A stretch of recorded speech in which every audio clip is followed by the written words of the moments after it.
Chapter 20. Mediums. Day after day my stay in the taiga goes by, and I can't find any particular activity for myself. Anastasia keeps running off, still tending to her own affairs.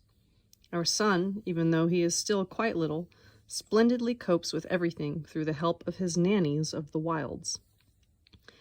It's a strange turn of events, as though humanity has thought up so many activities simply to give it the feeling that it is doing something. And out here, all you do is go for walks in the forest and think. So I take walks, and I think. Now I've come once more to the lake and sat myself down in my favorite spot by the shore, underneath a cedar tree. And I'm looking at the bag of readers' letters and thinking I'd better not forget to have Anastasia answer all these questions. As soon as she approaches, I ask her, "You see these letters from readers? I've sorted them all out according to the type of question. There are questions on child raising, various suggestions, questions on different religions, on Russia's purpose, on war. There's poetry and greetings and letters from mediums. You see?" Yes, I see. And the first thing I did was to ask Anastasia about mediums.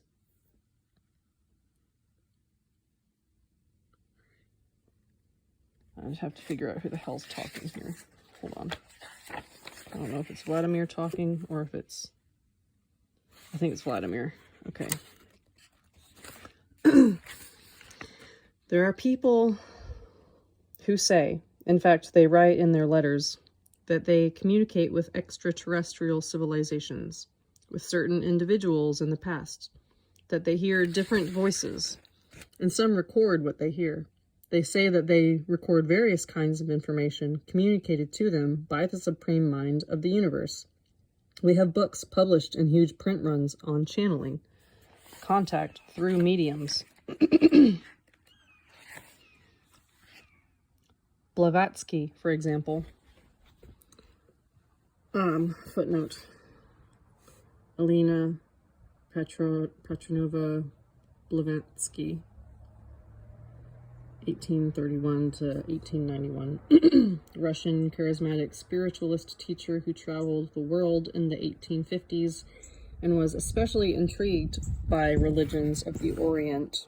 In 1873, she immigrated to America, where she wrote her monumental Isis Unveiled, 1877, and along with Henry Steele Olcott, 1832 to 1907, and William Quan Judge, 1851 to 1896, founded the Aryan Theosophical Society of New York.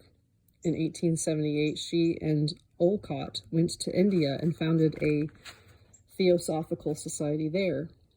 They later did the same in Europe, London and Paris, where Blavatsky's other major work, The Secret Doctrine, was published in 1888. In footnote. Blavatsky, for example, there's a woman writer by that name who has written quite a few weighty tomes along this line. And then there's the Roriches, known to a lot of people. They've written books and produced paintings which have been exhibited in many different countries where their books are read. Other people are afraid, terrified when they hear voices. Look, here's a letter from a little girl in the town of Klintsy. Footnote, Klintsy, a town southeast of Bryansk, just north of the Ukrainian border. She has a voice telling her he's a wise teacher and she should listen to him, and the girl is afraid and is asking for help. Are people like this really communicating with someone? And how does it happen? Tell me, Vladimir, what do you consider to be an extraterrestrial civilization? Well, I would say the population of some other planet or star, or something invisible existing quite close by. If people can communicate with individuals who lived in the past, it must mean these individuals reside in some kind of invisible world. Every man, Vladimir, is so constructed that he has access to the whole universe, both visible and invisible. Every man, every man may communicate with anything or anyone he wishes. It works pretty much the same as through your radio receiver. I can personally attest to that fact. There are so many stations broadcasting all kinds of information, out of which the owner of the receiver must select what he is going to listen to. Man is both the receiver and its owner, and which source finds a reception in his thought depends on his conscious awareness, his feelings, and purity. As a rule, a man receives directly information he is able to make sense of, understand, and use. And all this must take place calmly and quietly, without intrusive attention drawn to greatness. When voices draw attention to their own greatness, they try to appeal to one's sense of self-importance. Look here, I'm so great, yet I have chosen only you out of everyone. You shall be my pupil, and you too shall be greater than everyone else. As a rule, this is what you would hear from inferior, soulless creatures. They are not granted a bodily existence, so they attempt to oppress the human soul and occupy another's body. They act on man's mind, his sense of self-importance, and his fear of the unknown. But how do we save ourselves from such creatures? Many readers are asking. It's really very simple. They themselves are cowards, rather primitive cowards at that. You need to give them an ultimatum. Get out of here, and if you do not, I shall burn you with my thought. They know very well that man's thought is many times stronger than they are. Another thing that you can do is chew a celandine leaf. I'm going to spell that. Celandine. Celandine? Chew on a celandine leaf.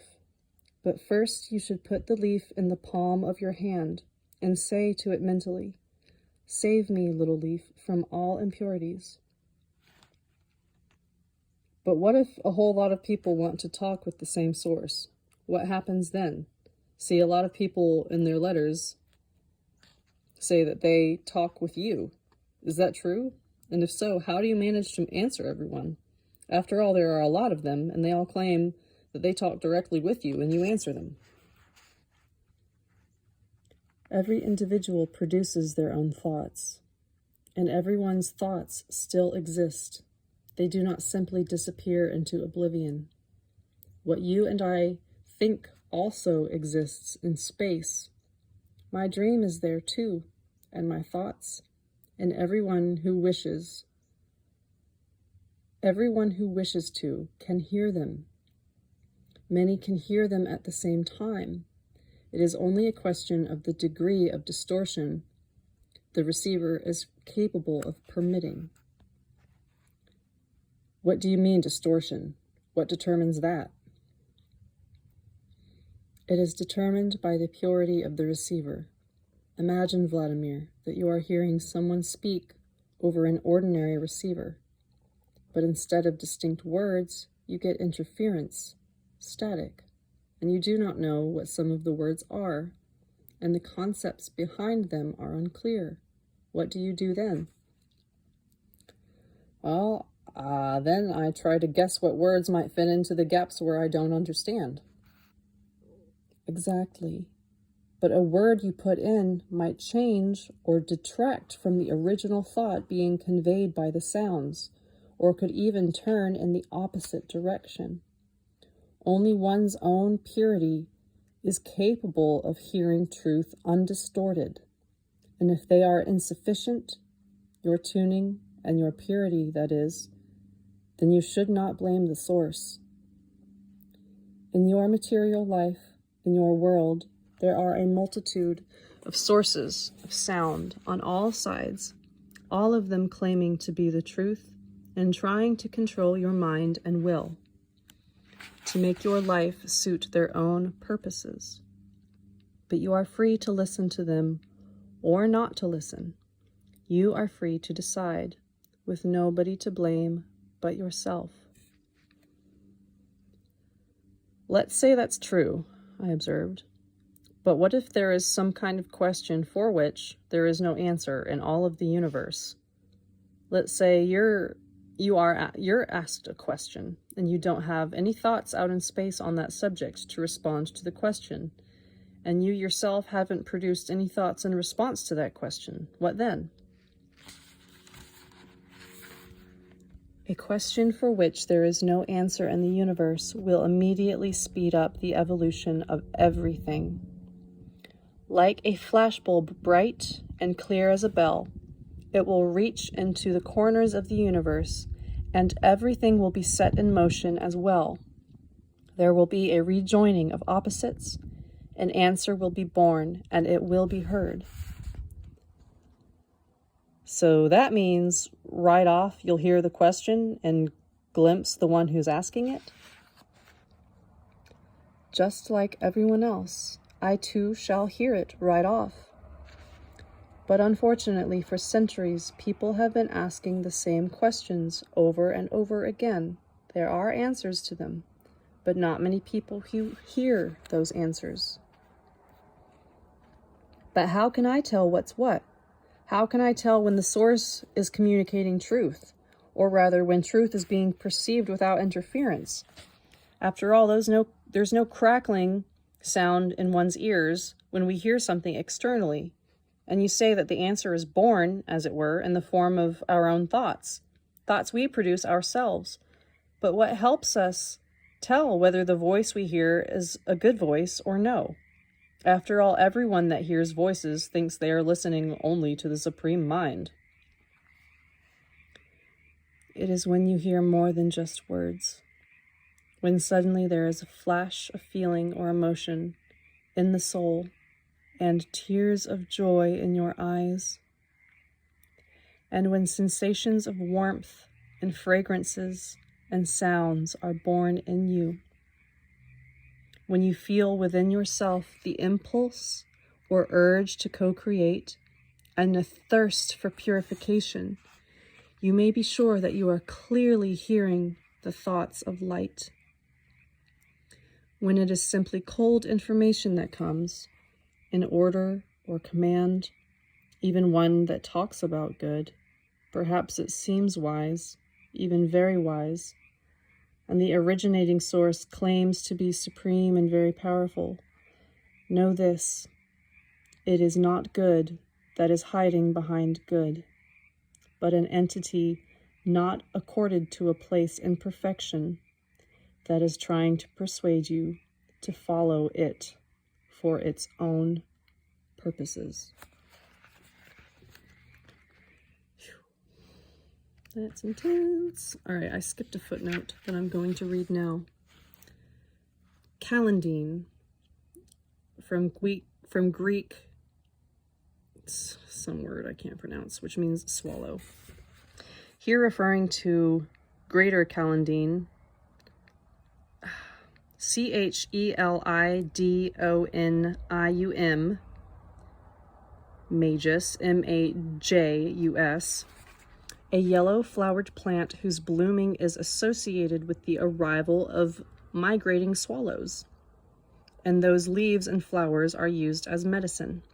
Native to Europe, Eurasia, and North Africa, it has also been naturalized in North America.